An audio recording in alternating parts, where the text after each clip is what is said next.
শীত নিবারণে লেপ তোশকের বিকল্প নেই, তাই শীতের শুরুতেই অনেকেই পছন্দসই লেপ তোশক তৈরি করাতে ভিড় করছেন বেডিং দোকানগুলোতে। বাজারে নানা ধরনের শীত বস্ত্র থাকলেও লেপের চাহিদা সবসময় বেশি। কেউ নতুন লেপ বানাচ্ছেন, আবার কেউ পুরনো লেপ খুলে নতুন করে তৈরি করাচ্ছেন। আমি এই লেপ তোশকের দোকানে আসছি দুইটা তোশক বানানোর জন্য। তো আমার মোটামুটি বানানোর কাজ শেষের দিকে প্রায় চলে আসছে। একটা অলরেডি হয়ে গেছে, এখানে দেখতে পাচ্ছেন, আর একটা কাজ চলছে। তো মোটামুটি ভালোই বানাই, গুণগত মান হিসেবে এই দোকানের জিনিসও ভালোই পাইছি। এর আগে বানাই নিয়ে গেছি, তো গতবারের তুলনায় বা এর আগে 2-1 বছর আগের তুলনায় হয়তো বা হালকা একটু দাম বেশি মনে হচ্ছে। আমি এই দোকানের একজন ক্রেতা। আমি প্রতি বছরে কম বেশি আমাদের তো নতুন পুরাতন জিনিস ক্রয় করতে হয়, চেঞ্জ করতে হয়। তো এবার দেখতেছি দামটা একটু তোলার বেশি। তো দুটা সিঙ্গেল তোশক বানাইছি আমাদের বাসার, মানে নতুন হেল্পিং হ্যান্ড আছে ওদের জন্য সিঙ্গেল দুটো তোশক। এই শীত পড়েছে, শীত লাগছে রাইতে, এই জন্য ল্যাব বানাইতে আইছি।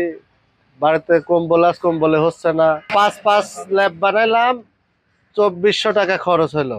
কারিগররা জানান, প্রতিদিন সকাল থেকে রাত পর্যন্ত টানা কাজ চলছে প্রতিটি কারখানা ও দোকানে। একটি কারখানায় দৈনিক 7 থেকে 10টি লেপ তৈরি হচ্ছে।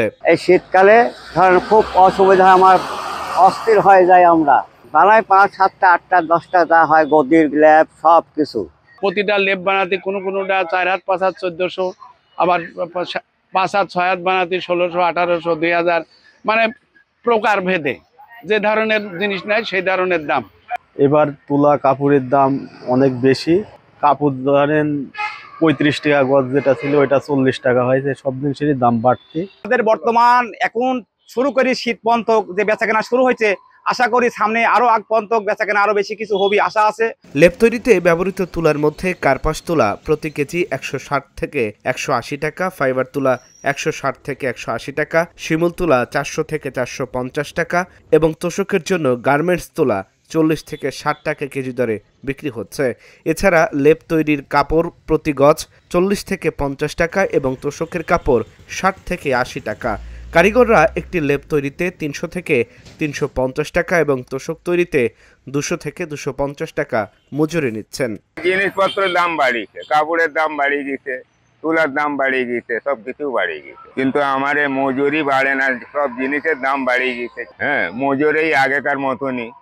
মানে আগের ছায় এবার তুলার দাম একটু বেশি, তুলা কাপড়ের দাম একটু বেশি, কাজের রেট আমাদের আগের মতনই আছে। এদিকে আবহাওয়া অফিস জানিয়েছে, গত 2-3 দিন আগে পাবনার ঈশ্বরদীতে এবছরের সর্বনিম্ন তাপমাত্রা প্রায় 12 ডিগ্রি সেলসিয়াস রেকর্ড করা হয়েছে। আগামী কয়েকদিনের মধ্যে এই তাপমাত্রা আরও কমতে পারে। শীত যত বাড়বে, লেপ তোশকের চাহিদাও ততই বাড়বে। এতে স্বাভাবিকভাবেই বিক্রি বাড়বে আর আয়ও আগের তুলনায় আরও ভালো হবে বলে আশা করছেন ব্যবসায়ীরা। Dhaka journal news desk.